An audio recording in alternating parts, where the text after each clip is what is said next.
தனியார் பள்ளிகளுக்கு நிகராக அரசு பள்ளிகளின் தரத்தை உயர்த்த தமிழ்நாடு அரசு பல்வேறு தொழில்நுட்பங்களை கொண்டு வந்துள்ளது. அரசு தொடக்க பள்ளிகளில் smart class room, hi tech lab போன்றவை அமைக்கப்பட்டு வருகின்றன. அதேபோல டிஜிட்டல் கண்டென்ட்களை தயாரித்து திறன்மிகு வகுப்பறைகள் மூலம் மாணவர்களுக்கு எளிதில் பாடங்கள் புரியும் வகையில் செயல்படுத்த நடவடிக்கைகள் மேற்கொள்ளப்பட்டு வருகின்றது. இதன் மூலம் வகுப்பறைகளில் மாணவர்களுக்கு சிறந்த கற்கும் சூழலை உருவாக்கி கற்றல் மேம்பாட்டினை அடைய வைக்க முடியும் என அரசு மிகவும் நம்புகிறது.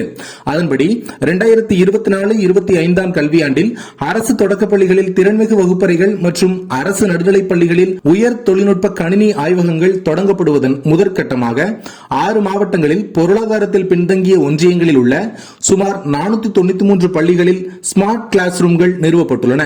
ஆனால் அரசு பள்ளிகளில் உள்ள தொழில்நுட்பங்களை ஆசிரியர் சிலர் தவறாக பயன்படுத்துவதாக அரசுக்கு புகார் சென்றன. அதன் அடிப்படையில் அரசு பள்ளிகளில் நிறுவப்படும் ஸ்மார்ட் கிளாஸ் ரூம்களில் உள்ள கம்ப்யூட்டர் மற்றும் இன்டர்நெட் ஆகியவற்றை ஆசிரியர்கள் தங்கள் சொந்த பயன்பாடுகளுக்கு பயன்படுத்தக்கூடாது. அனைத்து அமைப்புகளின் செயல்பாடுகள் மற்றும் பதிவுகள் 24 மணி நேரமும் மானிட்டரில் பதிவு செய்யப்படும் என பள்ளிக்கல்வித்துறை எச்சரிக்கை செய்துள்ளது. அதேபோல கூடுதல் புத்தகங்கள், சீருடைகள், பெஞ்சுகள், மேஜைகள், நாற்காலிகள், மிதிவண்டிகள் மற்றும் பயன்படுத்தப்படாத இதர பொருட்களை பத்திரப்படுத்தும் இடமாக உயர் தொழில்நுட்ப ஆய்வகங்களை பயன்படுத்தக்கூடாது எனவும் அறிவுறுத்தப்பட்டுள்ளது. அதேபோல அரசு பள்ளிகளில் ஸ்மார்ட் கிளாஸ் ரூம்களும், ஊராட்சி மற்றும் நகராட்சியில் உள்ள அரசு நடுநிலைப் பள்ளிகளில் ஹைடெக் கம்ப்யூட்டர் லேப்களும் 2024-25 கல்வியாண்டிலிருந்து முறையாக ஏற்படுத்துவதற்கும் அதனை பராமரிப்பதற்கும் அனைத்து நிலை அலுவலர்களுக்கான வழிகாட்டு நெறிமுறைகளும் அளிக்கப்பட்டுள்ளது.